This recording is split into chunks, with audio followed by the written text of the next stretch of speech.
The new $200 PlayStation Portal. Whilst it has the acronym PSP, it's not the new independent gaming device like the original PSP.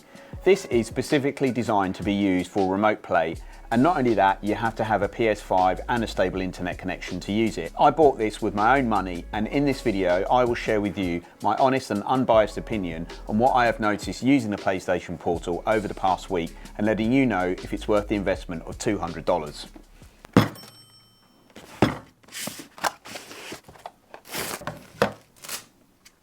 Stay tuned to the end of the video to find out who was the winner of the Rayban META smart glasses giveaway from my previous video. When it comes to just to use your phone argument against the Portal, that definitely disappears once you see the screen. It's an extremely high quality 8-inch LCD screen, much bigger than any phone or phablet. And it really looks game-changing for a remote play device. When I played Horizon and FIFA, the colours were extremely vivid and bright, both indoors and out. That I initially thought was an OLED screen until I looked at the specs. I also want to talk about the viewing angle too. Well, it's really impressive. You can view it in whatever angle is most comfortable whilst you're using it, without having the screen fading or dimming, which is a result of just how close the screen is to the top surface of the device. So you see, it's no comparison when playing remotely on a phone, and of course you can use remote play on a full-size tablet. You do get a bigger screen, but you will still need a separate PlayStation controller. However, the advantage of the Portal over a tablet is you get the good-sized screen with the controller built right in. So you can hold onto the Portal and play your games in any position you like, and not have to balance a separate screen somewhere else. And if you're in a car or a small space, the whole thing becomes way too much of a compromise. They really got the ergonomics right by keeping the DualSense controllers and features like the vibration and resistive triggers. The Portal is instantly familiar to feel and use. The only feature it's missing is the touchpad, but a quick tap of the screen brings up a virtual replacement. So what about the backbone?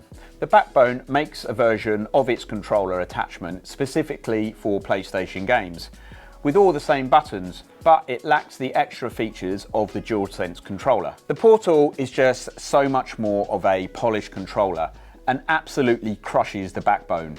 It's like a Lotus Elise versus an Aston Martin Advantage. The build quality is very good, no creaking when twisted, and the split lines are consistent throughout. It feels very solid, and you can see that they have used thick wall sections on all the plastic parts. That's even better than a standard PlayStation controller. The Portal comes in at roughly 520 grams, so it's no different than using a backbone, or of course weighs less than an iPad. This really surprised me because the Portal feels so comfortable and without coming off as cheap. And I never really got tired of holding it. I used it sitting on my couch, laying in bed, and even in the office. I never felt the need to take a break. I got a good 4.5 hours of use with the brightness turned up to max and the volume to around 30%, which I think is perfectly reasonable, and you probably should take a break after 4 hours of constant gaming anyway. In comparison, the Switch is about the same, and the Steam Deck struggles to hit 2 hours. Whilst gamers may not like the fact that you can't have an independent gaming on the Portal, you've got to remember that the Portal doesn't have to handle all of the processing power of the graphical processing, as it's letting the PS5 do it all. In most cases, the Portal connected to my PS5 in less than 5 seconds, which is really amazing. How Sony managed to get this to happen so quickly with their hardware and software combination is really impressive. The Portal only plays games via remote play and will let you navigate the PS5 menus. So without a PS5, the Portal is just a $200 paperweight. It's also kind of mental that the Portal doesn't have Bluetooth. If you want to listen to your games without everybody in the room hearing, you're going to need either a wired headset, or you'll need one of Sony PlayStation's link-compatible headsets or earbuds. The fact that those aren't even available yet makes this like eating a Mr. Whippy ice cream without the flake. Maybe Sony didn't include Bluetooth for cost-saving measures, but it's a bizarre one given that there is still a wireless chip inside enabling it to connect to their own branded headphones, so I don't think that's the case. I think they are trying to imitate Apple in this case for remote play, trying to tie people into their own ecosystem, which is quite risky and no doubt will piss off very loyal PlayStation fans. Apparently, you can get around this by plugging in a Bluetooth link adapter into the USB-C port. So if that's the case, it's a cheap workaround, or you could just go old school and use a wired headset. The Portal has built-in speakers, but let's be honest, they're nothing to shout about. I've heard reviewers say that they sound underpowered with very little in the way of audio range. But they are stereo speakers and I think they do a good enough job. That's because I know as a product developer of audio products in the past, adding quality audio that's the next step up from the Portal involves costlier speakers and better sealed sound chambers, as well as audio power electronics. And that would add up to another $50 to the retail price. And for the Portal to go from $200 to $250, this is a big difference considering the current limitations of the device. Setting up the Portal is extremely easy. You just need to make sure your PS5 is set up for remote play first. Then you power on the Portal, connect it to Wi-Fi, wait for it to download the update, and then restart. You then follow the prompts to pair it to your PlayStation 5. It's a process you only need to do once. The other thing is that you do need to make sure your PlayStation 5 is in rest mode and not completely powered down, or else it won't turn on and connect when you power up your Portal. I personally did find issues with this even in rest mode to wake up the PS5 after I'd made sure it was set up for remote play. The first time I connected, it took a few moments to find my PlayStation 5, but when it did, it worked flawlessly. I mainly played FIFA and Horizon Forbidden West as well as COD. To be honest, I found the gaming experience to be really good. Sometimes there was a lag, but this was due to network bandwidth and not hardware itself. The only thing I did notice was the slightly smaller diameter joystick compared to the PlayStation controller. It did make it harder when maneuvering Alloy in Horizon in certain tight situations. If you've used remote play before, you'll know the single biggest bottleneck in performance is the quality of your Wi-Fi signal. Occasionally, I'd spot resolution drop down for a few seconds, but again, that was only during the fastest and most heated parts of the games. One thing I also noted was the stream will struggle when also downloading a game at the same time on your PS5.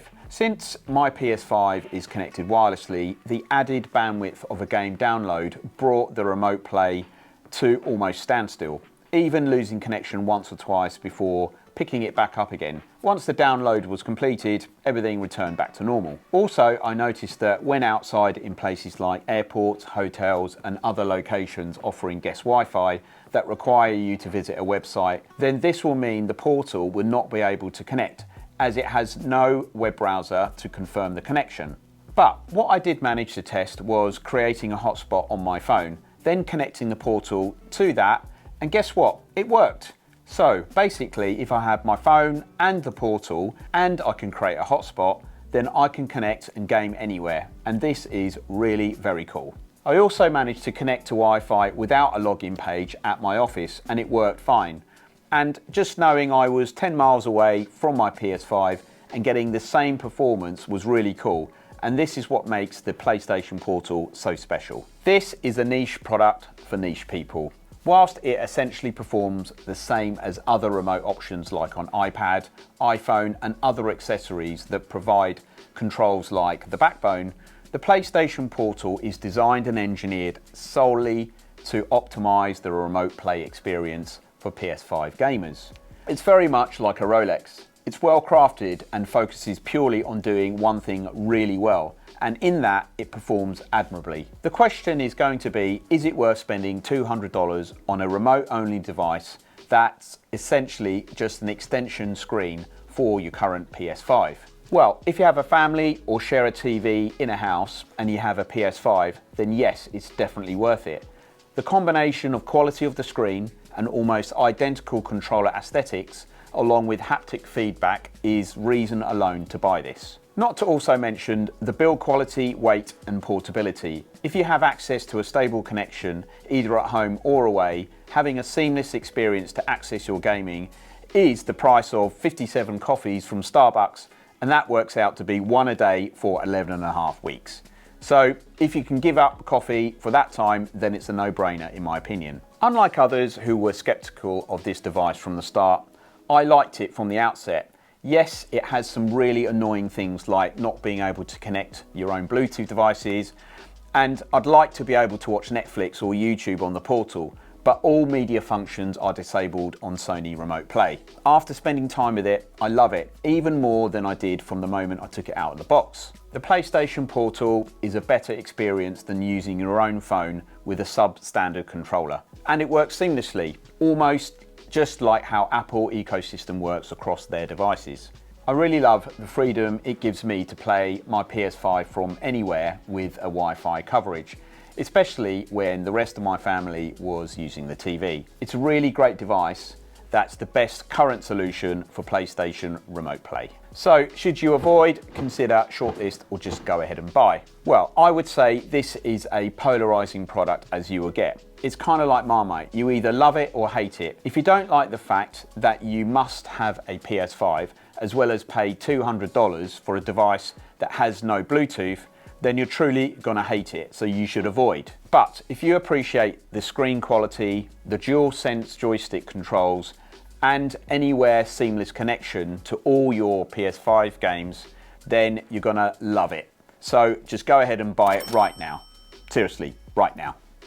Now for the part most of you are waiting or skip to, the Rayban META smart glasses giveaway winner announcement. I just wanted to thank everyone for entering this giveaway and all the positive feedback I have received. I truly appreciate it. I imported all of the entries into a randomizer for a fair selection, and the winner of the Rayban META smart glasses is VJ. Congratulations, VJ. Please send me your details to the email address in the description and I'll be sure to send it to you. Enjoy. In the next video, I will tear down the PlayStation Portal and give you my expert opinion on design for manufacture and more insights into the technology inside. And maybe we'll give another one away. I'll see you in the next one. Goodbye.